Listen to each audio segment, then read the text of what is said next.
The kitchen clock didn't tick, it throbbed. To Sarah, it sounded like a countdown. At 6:15 a.m., the house was already humming with the low-voltage electricity of hidden demands. Her son, Leo, couldn't find his soccer cleats. Her daughter, Mia, was staring gloomily at a bowl of cereal, protesting the texture of the milk. In the back bedroom, Sarah's father, Arthur, had started his morning ritual of calling her name every 3 minutes because he couldn't remember where he'd put his glasses. Sarah stood at the center of the kitchen, a piece of burnt toast in one hand and a school permission slip in the other.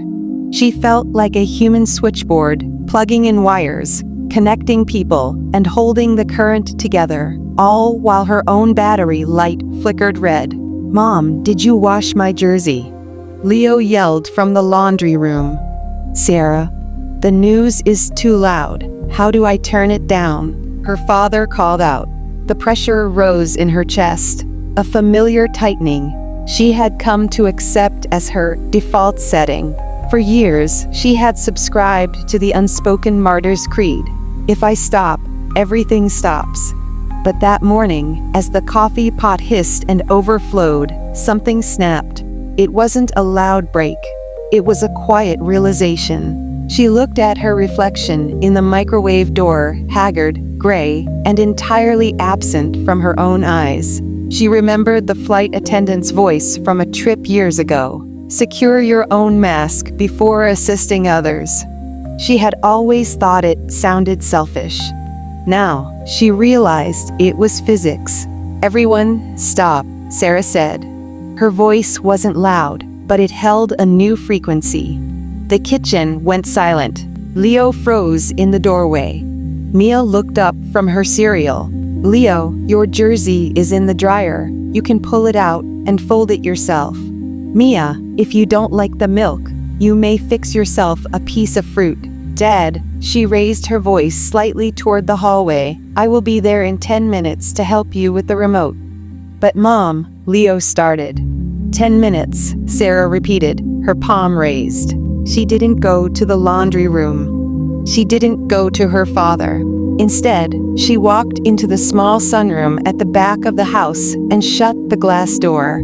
She sat in the worn wicker chair, folded her hands, and watched the steam rise from a fresh cup of tea.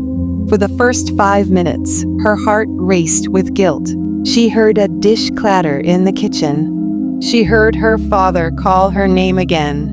Every fiber of her being screamed at her to get up and fix it, but she stayed. She breathed. She felt the weight of her own body in the chair. She reclaimed the territory of her own mind. When the 10 minutes were up, she didn't feel like a different person, but she felt like a solid person. She walked back into the kitchen.